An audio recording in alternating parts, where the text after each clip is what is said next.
ইয়াজুজ মাজুজ আসলে কাদের বংশধর, কোথা থেকে এসেছে এবং বিশেষ করে মুসলমানদের সাথে তাদের শত্রুতা কেন?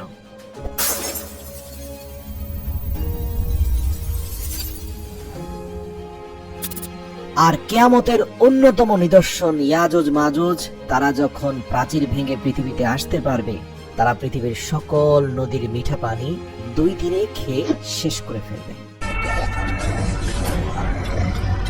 প্রশ্ন হচ্ছে, সে প্রাচীরটা বর্তমানে কোন দেশে অবস্থিত?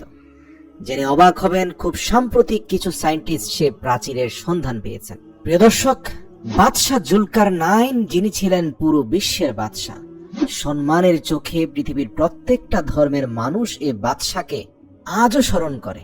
এই যেমন ধরুন, খ্রিস্টানরা তাকে সাইরাস দ্য গ্রেট মনে করে, মুসলিমরা বাদশাহ জুলকারনাইন মনে করে, এছাড়াও বিভিন্ন ধর্মের মানুষজন বিভিন্ন নামে তাকে জানে, কিন্তু সবাই তাকে সম্মান করে কারণ তিনি পুরো পৃথিবীর বাদশাহ ছিলেন।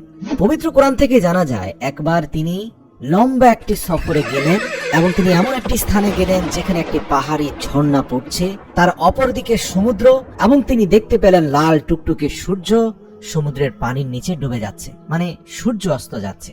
এরপর তিনি এমন একটি জাতিকে দেখলেন যাদের ভাষা তিনি বুঝতে পারেননি, মানে এরা সভ্যতা থেকে অনেক দূরে রয়েছে আর তারা অনেক নির্যাতিত জাতি ছিল। পবিত্র কোরআনে আল্লাহ তাআলা বলেন, এরপর আমি জুলকারনাইনকে বললাম, হয়তো তুমি তাদেরকে শাস্তি দাও আর নয়তো তাদের জন্য ভালো কিছু করো। এই কথার মানে হচ্ছে, এই জাতি হযরত জুলকারনাইনের কাছে আশ্রয় চাচ্ছে।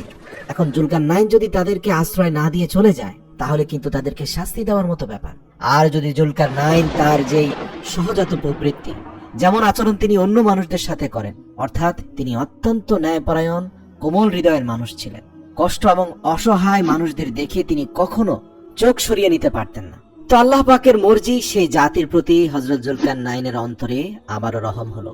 সেই জাতি এসে জুলকারনাইনের কাছে অভিযোগ করলো, বাদশাহ, ইয়াজুজ মাজুজ নামক এক নৃশংস জাতি আমাদের জীবনকে অতিষ্ঠ করে তুলেছে। আপনি যদি তাদের আর আমাদের মাঝে একটা শক্ত প্রাচীর নির্মাণ করে দেন, তাহলে আমরা একটু শান্তিতে বাঁচতে পারি। বাদশা দেখলেন এই পুরো জাতির প্রত্যেকটা মানুষ আক্রান্ত হয়ে আছে, এদের জীবন সংকটাপন্ন হয়ে আছে। কারণ এই ইয়াজুজ মাজুজ যখনই তাদের উপর ধ্বংসযজ্ঞ চালাতো, শুধু যে তাদের হত্যা করতো তা না, তাদের পুরো কাবিলার সকল সম্পদ লুট করে নিয়ে যেত, আর তাদের কাবিলার শিশু আর মহিলাদেরকে গোলাম বানিয়ে নিয়ে যেত। আর তারা বসবাস করত একটা ভয়ঙ্কর পাহাড়ের ভেতরে, যেখানে পাহাড়ি গুহা বা গিরিপথ দিয়ে যেতে হতো। আর সেই পাহাড়ে প্রবেশ করার জন্য একটাই রাস্তা ছিল। ইতিহাস থেকে জানা যায়, এটা পৃথিবীর অন্যতম একটা বৃহৎ পাহাড়। এই যেমন ধরুন, বর্তমান সময়ের মাউন্ট এভারেস্টের সাথে আপনি তুলনা করতে পারেন, বা তার চেয়েও বড়। তো এই অতিষ্ঠ জাতিটি বাদশাহ জুলকারনাইনের হৃদয় গলানোর জন্য এবং ইয়াজুজ মাজুজের হাত থেকে রক্ষা পাওয়ার জন্য তাকে বলল, বাদশাহ, আমরা আমাদের জীবনের অর্জিত সকল সম্পদ একত্র করে আপনাকে দেই, আপনি আমাদেরকে একটা শক্তিশালী মজবুত প্রাচীর তৈরি করে দেন এই ইয়াজুজ মাজুজের পাহাড়ি গিরিপথের মাঝখানে, যেন তারা বের হয়ে আমাদের অত্যাচার করতে না পারে। বাদশাহ জুলকারনাইন বললেন, তোমাদের সম্পদের কোনো প্রয়োজন নেই, শুধুমাত্র তোমরা আমার সাথে শ্রম দিবে, আমি আমার সম্পদ দিয়ে তোমাদেরকে শক্তিশালী প্রাচীর করে দেব। প্রিয় দর্শক, আপনি বুঝতে পারছেন, এবং তার দানবীয় গিরিপথের পুরো রাস্তাটা লোহা এবং তামার মজবুত দেয়াল নির্মাণ করার প্রতিশ্রুতি দিয়েছেন বাদশাহ জুলকারনাইন, অথচ তিনি তার বিনিময়ে কোনো সম্পদ নিতে চান না, যাদের জন্য তিনি এই দেয়াল নির্মাণ করবেন। বোঝাই যাচ্ছে তিনি আসলে কতটা উদার মনের মানুষ ছিলেন। আপনাদের জানিয়ে রাখি, ইতিহাস থেকে পাওয়া যায়, বাদশাহ জুলকারনাইন যতদিন পর্যন্ত এই দেয়াল নির্মাণ করছিলেন, ততদিন পর্যন্ত বাদশাহ জুলকারনাইন আল্লাহ পাকের সাহায্য প্রার্থনা করেছিলেন, এবং প্রতিনিয়ত তিনি সালাতের বিছানায় মুনাজাতে হাত তুলে আল্লাহর সাহায্য চাইছিলেন, যেন এই প্রাচীর নির্মাণ হওয়া পর্যন্ত কোনোভাবে ইয়াজুজ মাজুজ পাহাড় থেকে বের হয়ে না আসে। আল্লাহ পাক বাদশাহ জুলকারনাইনের দোয়া কবুল করলেন, এবং দীর্ঘ কয়েক মাসের বিনিময়ে তিনি তার অর্জিত বিশাল লৌহ ভান্ডার এবং তামার ভান্ডারের সকল তামা আর লোহাকে গলিয়ে এমন শক্ত পোক্ত মজবুত পুরো এক দেয়াল নির্মাণ করলেন, সেই ইয়াজুজ মাজুজের পাহাড়ি গিরিপথ দিয়ে বের হওয়ার রাস্তার মাঝখানটাকে ব্লক করে দিয়ে, যেটা আজ পর্যন্ত রয়ে গেছে। প্রিয় দর্শক, আপনি জেনে অবাক হবেন, আজও ইয়াজুজ মাজুজের সেই বংশধররা সেই পাহাড়ের ভিতরে বসবাস করছে, যা হয়তো মাটির অনেক গভীরে পড়ে আছে।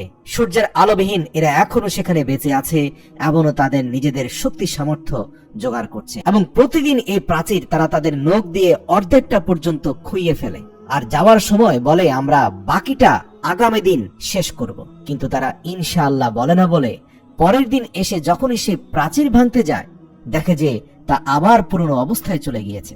মানে আগের দিন যে অর্ধেক তারা ক্ষয় করেছে, সে অর্ধেক আবার পুরো হয়ে যায় আল্লাহর হুকুমে। কিন্তু কিয়ামতের আগে এমন একদিন আসবে যেদিনে ইয়াজুজ মাজুজের মুখ দিয়ে ভুলে বের হয়ে যাবে, ইনশাআল্লাহ আমরা আগামীকাল বাকি অংশ খনন করব বা বাকি অংশ ভেঙে ফেলবো। সেদিনই সেই প্রাচীরকে তারা ভাঙতে সক্ষম হবে, কারণ সেদিন আর আল্লাহ রাব্বুল আলামিনের গায়েবী মদদে বাদশাহ জুলকারনাইনের করা সে প্রাচীরের দেয়াল পুনরায় ভরাট হবে না। কারণ সেই সময়টা হবে এমন এক সময় যখন পৃথিবীর মানুষ ইনশাআল্লাহ বা আল্লাহর নাম বলতে ভুলে যাবে, কিন্তু ইয়াজুজ মাজুজের মুখ দিয়ে ভুলক্রমে ইনশাআল্লাহ বের হয়ে যাবে।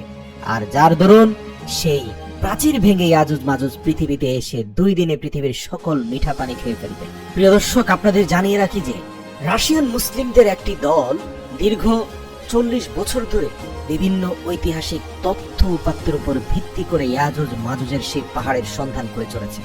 খুব সম্প্রতি তারা দাবি করে যে তারা ইয়াজুজ মাজুজের দেয়ালকে খুঁজে পেয়েছে, এবং তারা এটিও দাবি করেছে যে তারা সেখানে গিয়ে নিজের চোখে সেই প্রাচীরের তথ্য উপাত্ত সংগ্রহ করে এসেছে। গবেষণা দলের মত অনুযায়ী এরা সর্বপ্রথম কোরআন আর হাদিসের ঐতিহাসিক বইগুলোতে ইয়াজুজ মাজুজের সঙ্গে সম্পর্কিত যতগুলো ইনফরমেশন আছে সবগুলোকে একত্রিত করে, সকল ইনফরমেশনকে যোগ বিয়োগ করে তারা একটি নকশা তৈরি করে, এবং সেই নকশা অনুযায়ী ইয়াজুজ মাজুজের সবচেয়ে সম্ভাব্য স্থানটা হয় বর্তমান কিরগিজস্তান নামক দেশের একটা নির্দিষ্ট পাহাড়ি অঞ্চলে, যা একসময় সোভিয়েত ইউনিয়নের অংশ ছিল, অর্থাৎ বৃহত্তর রাশিয়ার ভিতরে ছিল। কিন্তু যখন ইউএসএসআর বিচ্ছিন্ন হয়ে যায়, সোভিয়েত ইউনিয়ন ভেঙে যায়, তখন কিরগিজস্তান আলাদা একটি রাষ্ট্র হয়ে যায়। তো জানিয়ে রাখি যে এই দেশ বিশাল এলাকা, কিন্তু মানুষজন নেই, কারণ বেশিরভাগ সময় এই দেশের বিভিন্ন অঞ্চল বরফের নিচে চাপা পড়ে থাকে।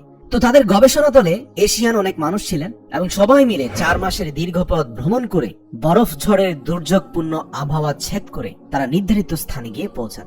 এরপরে তারা পাহাড়ের বরফের ভিতর দিয়ে এমন একটি রাস্তার সন্ধান পেয়ে যান সেখানে, যা দেখে বোঝায় যায় যে এটি মানুষের তৈরি, অন্তত 4-5 হাজার বছর আগে তৈরি হয়েছে এমনটাই মনে হয়। এমনকি তারা সেই পাহাড়ি গিরিপথ ধরে যেতে যেতে এমন অনেক লোহা আর তামা গলানো বস্তু দেখতে পেয়েছেন যা তাদের ধারণা সত্য হওয়ার ব্যাপারে যথেষ্ট প্রমাণ বহন করে। এবং তারা নির্দিষ্ট স্থানে গিয়ে 2টি পাহাড় দেখতে পায়, যেমনটা কোরআনে বলা হয়েছে। তবে সেই 2 পাহাড়ের মধ্যবর্তী স্থানে যে তামা এবং লোহা দিয়ে বানানো দেয়ালের কথা বলা হয়েছে, তা দীর্ঘ কয়েকশো মিটার বরফের নিচে চাপা পড়ে আছে বলে তারা ধারণা করছে। এবং এটি এমন একটি এলাকা যেখানে দূর দূর পর্যন্ত কোনো বস্তু নেই, কোনো মানব বসতি নেই। প্রশ্ন আসে, সেখানে দেয়াল বানানোর কি প্রয়োজন ছিল? এমনিতেই তো এই লোকেশনে কোনো মানুষ নেই, গাড়ি নেই, বাড়ি নেই, এমনকি কোনো প্রাণী নেই। কোনো যানবাহনের সাহায্য নিয়ে এখানে আসা যায় না। এই গবেষণা দলটি এসেছে হেলিকপ্টার চড়ে। মজার ব্যাপার, তাদের টানা কয়েক সপ্তাহের গবেষণার সর্বশেষের দিকে একদিন তারা হেলিকপ্টার নির্দিষ্ট লোকেশনে ল্যান্ড করে। এরপরে তারা মেটাল ডিটেক্টর দিয়ে সেখানে চেক করে এবং তাৎক্ষণিক তারা একটা সিগন্যাল পায়। আর এটি এই কথার নিশানা যে এই বরফের পুরো আস্তরের নিচে 1000 বছরেরও পুরনো মেটাল বা লোহা এবং তামা দিয়ে তৈরি প্রাচীর রয়েছে। তবে এই গবেষণা এখনো চলমান, এখনো এর অনেক জবাব খোঁজার বাকি রয়েছে। এই গবেষণা টিম এখনো প্রকাশ্যে সবকিছু প্রকাশও করছে না। হয়তো অনেকে এটা নিয়ে হাসি তামাশা বানাতে পারে, কিন্তু এতে কোনো সন্দেহ নেই পবিত্র কোরআনের ভবিষ্যৎবাণী কখনোই মিথ্যা হয় না। কোনো সন্দেহ নেই কিয়ামতের আগে আল্লাহর বলা সেই সত্য ফলিত হবে। ঠিকই কোনো না কোনো দিন ইয়াজুজ মাজুজ পৃথিবীর বুকে ছড়িয়ে পড়বে।